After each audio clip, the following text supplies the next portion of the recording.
I want to deal with covenant, and I want to expose the power that is in covenant. At times people say the sin of my forefather is affecting me, but I want to tell you, not all sin of the forefather is affecting. If it's the sin of the forefather, if you realize on time, then you go to God in prayer. Freedom is just easy. But there are things we purposely cause it to ourselves at times because of ignorance. For example, you made a pronunciation by 8 a.m. on Monday. Then you allow it to roll. By the time it gets to that 12 or 8 a.m. on Tuesday, it becomes a curse. It becomes a covenant. And that is when you start suffering from it. You'll be going to prayer houses. They will convince you that is your uncle, is your forefather, is your mother, is this also person. Mostly, if God has blessed somebody around you, they'll now start accusing that person. Okay, let's start it this way. Mother and the children. You send a child something, the child will now say, whatever you are doing to me, your child will do it to you tomorrow. If it was hunger, why not in the next 2-3 hours you say, God, please do not allow it to generate. When you keep it that way, God might bless your child. You will have another child. The child will respond from the covenant you kept. And by the time the child is doing it, he will stop sending to school. He will stop doing something for the child. Before you know, poverty will step in. Because when there is no growth, there is no blessing of God. My God will bless you. You go to the house and lie down. There is no blessing. You can only receive the blessing from the dream, but it will not come to reality.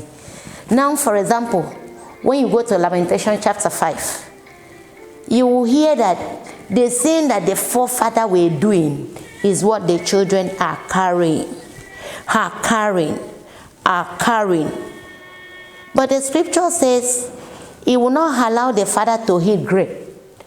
Then the children's teeth will now cover with white clay.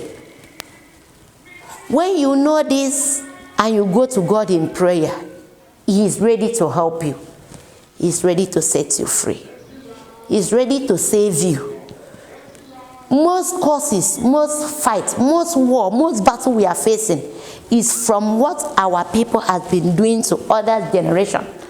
Then when you get to the process of surviving, you notice somebody from nowhere, he doesn't have any relationship with you. He will start practicing power with you. Because your uncle, your father, your mother has been doing for another person. Then God gives way. Because it is not God that tortured. He only give way, create space to the wicked to do same for you. And all this, the only way of success, the only way of victory is through prayer. And that's why I say, with prayer we can move a mountain. With prayer we can move a mountain. I don't want to know any mountain. I don't want to know the cause of that mountain. But I want to tune your mind so that you know the ends of your prayer. You know where to start from. Because when you are not able to cut the roots of any tree, there is no way you succeed killing the tree. So please, not everything will now count and put at the rate by asking God, I'm so sorry, with the wholehearted. And any sin you know is a sin, you purposely do it. The Bible calls it willful sin. And there is no forgiveness. There is no way God will forgive you because you know it, you intentionally do it. Then by tomorrow, I will have a child. Someone will come to marry.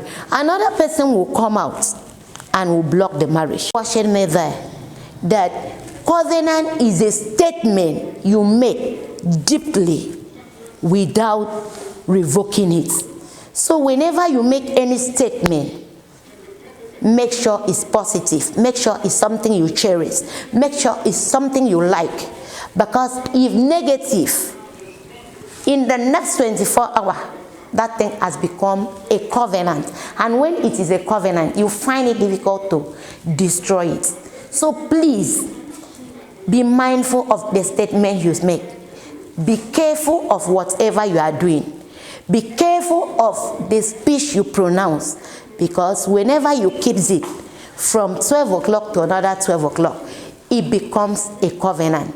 And when it is a covenant, it's difficult to revoke it. Thank you. Thank you. Thank you. Please listen and get something from what I'm saying.